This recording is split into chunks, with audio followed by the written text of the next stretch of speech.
Assalamualaikum, apa khabar Yok Yong? Jumpa kita lagi dan siri yang keempat ya. Hari tu teman dah cerita, dah melabur, dah bergebang siri pertama. Yang kedua, yang ketiga, hari ni kita masuk siri yang keempat. Ada atas permintaan kawan-kawan, dia berkata minta tajuk makan. Bila tercakap tajuk makan ni macam-macam dalam bahasa Perak. Jadi kita buat ayat. Macam-macam kita buat ayat supaya orang tahu bahasa Perak ni dia macam-macam. Makan. Hari tu, seri yang ketiga, kita perkenalkan bahasa tentang diri. Hari ini, saya nak bergebang tentang makan. Siapa tahu bahasa makan? Yok Yong tahu tak bahasa makan dalam Perak ni? Yok Yong tahu ataupun tidak? Sebab dalam bahasa Perak ni, makan, macam-macam makan. Ada yang makan buah doyan, makan buah manggi, buah mutan, macam-macam makan. Tetapi ada ayat-ayat perkataan-perkataan tentang makan. Tentang makan. Jadi hari ini seperti biasa saya Faizal Lentin daripada MIA Production. Sebelum kita nak panjangkan kita punya perbincangan bahasa Perak, saya minta Yok Yong jangan lupa subscribe kita punya channel ini. Supaya kita ni, bahasa kita ni boleh digunakan, boleh ditengok oleh kawan-kawan kita ataupun anak muda kita yang lain. Jangan lupa subscribe kita punya channel ya. Okey Yok Yong. Okey Yok Yong makan dalam bahasa Perak ni macam-macam makan. Makan. Perkataan kamus makan. Tapi dalam bahasa Perak kita, terutama dalam bahasa Parit, orang Bote, orang Belanja, orang Belah Hello, orang Kampung Gajah, orang Perak Tengah lah senang cakap, orang Perak Tengah. Orang Perak Tengah selalu menyebut perkataan makan ni macam-macam. Yang pertama dia kata melantak. Melantak ni memang makan. Melantak, kalau kita dengar orang kata melantak tu, kita jangan cerita itu bahasa orang Perak Tengah. Wih, melantak, kuatnya melantak. Itu makan. Kalau kita buat ayat tentang melantak ni Yok Yong, orang ni ibarat macam dia ni pergi ambil makanan terlalu banyak. Selalu ni kalau kita dengar orang tua-tua, dia selalu sebut, kalau orang makanan banyak, dia akan sebut apa? Banyak benar melantak mikir ni. Jadi hari ni teman cuba nak buat ayat perkataan melantak. Melantak makanlah. Melantak makan dalam keadaan yang begitu banyak. Ini orang muda-muda ni, anak-anak Perak yang muda-muda ni, dia kena faham melantak adalah makan yang begitu banyak. Contoh ayatnya, banyak benar atau banyak sangat kamu makan ni dalam bahasa kamus kita. Dalam bahasa kamus rasminya, banyak sangat kamu makan ni. Tapi dalam bahasa Perak, dia kata apa? Dia kata, banyak sangat mikir melantak ni. Banyak sangat melantak. Melantak makan banyak sangat. Jadi dalam bahasa kamus, banyak sangat kamu makan ni. Tapi dalam bahasa Perak kita, banyak sangat mikir melantak ni. Maksudnya, banyak sangat kamu melantak ni. Melantak, dia bukan perkataan yang kasar. Dia bukan perkataan kasar, Yok Yong. Perkataan melantak ni bahasa kita. Bahasa kita, dia tak kasar, dia tak kurang ajar. Tapi ini bahasa kita. Dia bukan kasar dan kurang ajar. Jadi perkataan melantak, makan terlalu banyak.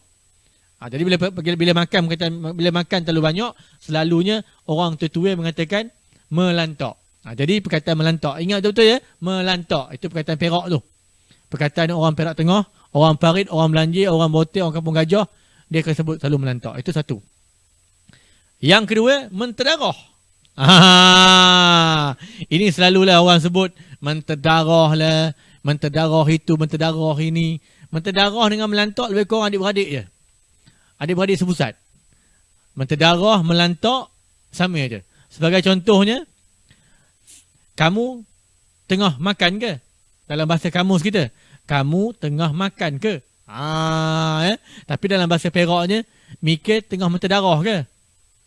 Mikir tengah menterdarah ke? Menterdarah ni makan. Jadi melantak dengan menterdarah ni sama je. Cuma melantak ni bezanya, kalau kita ambil banyak, itu kategori melantak. Tapi menterdarah ni orang yang gairah nak makan. Orang yang gairah nak makan. Orang yang gairah nak makan, orang akan panggil menterdarah. Dia bukan bahasa yang kasar sebenarnya. Ini bahasa Perak. Dia bukan bahasa korang ajar, bukan bahasa yang kata orang, bahasa yang tak sopan. Tetapi ini bahasa Perak. Sebagai contohnya, banyak sangat kamu makannya. Kamu tengah makan ke? Dalam bahasa kamus. Tapi dalam bahasa Perak, kamu tengah menterdarah ke? kamu tengah menterdarah ataupun mikir tengah menterdarah ke. Menterdarah ni makan. Jadi perkataan melantok, menterdarah ni lebih kurang adik-beradik sebusat lah saya sebut tadi lah. Yang ketiga, ini jarang lah. Jarang anak-anak muda dengar. Tapi kalau budak-budak beranak tahun 95, tahun 90-an ke atas ni, dia jarang dengar perkataan-perkataan ini. Tapi kalau kita masuk ke channel ini, dalam MIA Production, kita akan keluarkan bahasa-bahasa Perak yang budak-budak muda tak pernah dengar. Ya. Yang ketiga, bacike. Bacike ya. Ini bacike ni pun bahasa Perak. Bahasa Perak terutama dia dalam Perak Tengah lah, atau bahasa Perak semua. Kalau orang orang Perak Tengah, orang Parit, orang Motir, dia tahu bacike. Bacike ni makan. Kamu tengah buat apa? Contoh. Kamu tengah buat apa? Ada orang tanya. Contohnya, kamu tengah buat apa? Saya tengah makan. Tapi kalau orang Perak tanya, Mikir tengah buat apa? Tapi dia jawab, teman tengah bercikir. Teman tengah bercikir. Mana bercikir ni? Makan. Bercikir, makan, melantak, makan, menterdarah pun makan. Jadi kalau orang tak pernah dengar perkataan bacikir, hari ini dalam MIA Production kami keluarkan maksud bacikir adalah makan. Jadi gunalah pendekatan ini supaya kita boleh kita orang ngajar anak-anak kita yang tak pernah dengar bahasa Perak. Ya, bacikir. Yang keempat, ngonyoh. Ngonyoh. Ngonyoh ni macam saya mulut saya ni. Itu ngonyoh. Ngonyoh ya. Kita masuk makanan dalam mulut, kita ngonyoh. Ngonyoh tu maksudnya kita mengonyoh lah. Dalam bahasa bakunya dipanggil apa? Dalam bahasa kamusnya ngonyoh ni dipanggil, saya pun tak pasti tapi orang Perak kata ngonyoh. Ngonyoh ni dalam tak tahu bahasa mana pun tapi dalam Perak, dalam orang Parit, orang Motir selalu sebut ngonyoh. Ngonyoh ni maksudnya makanan dalam mulut yang dihancurkan. Maksudnya ngonyoh. Ya. Yang kelima, mombong. Yang kelima, mombong. Mombong ni selalunya kalau orang ambil makanan banyak, dia bukannya makan ya, dia ambil makanan banyak. Contohnya dia pergi beratur dekat tempat ambil makanan, barang makan, dia beratur, dia letak makanan tu banyak dekat pinggan. Dia letak makanan banyak dekat pinggan, tinggi nasi tu tinggi. Orang lain semuanya lepeh rendah, tapi dia nasi dia tinggi. Jadi dia panggil mombong. Selalunya orang kata, mombong makanan mikir ni. Dalam bahasa kamusnya, banyak makanan mikir ni, banyak makanan kamu ni. Tapi dalam bahasa Perak, yok-yong, mombong tu maksudnya, mombong makanan mikir ni, maksudnya banyak. Jadi, 5 perkara perkataan makan, sudah saya jelaskan. Jadi, yang pertamanya, melantak, menterdarah, bacikir, ngonyoh, dan juga mombong.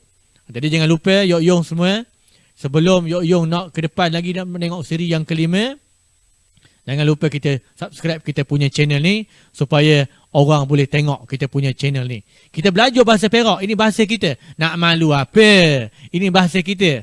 Jadi teman selalu tegaskan, bahasa melambangkan bangsa. Di mana kita pergi pun, inilah bahasa kita. Bahasa Perak, bahasa anak Perak. 5 perkara yang teman sebut tadi, perkataan makan, melantak, menterdarah, bacikir, ngonyoh dan mombong. Ya Yok-Yong, jadi saya minta Yok-Yong channelkan, sharekan, kongsikan kita punya channel ni supaya orang tahu inilah bahasa kita. Nanti bertemu kita sekali lagi ya dalam siri yang akan datang. Selamat malam Yok-Yong, kita berjumpa lagi. Sekian, terima kasih. Assalamualaikum.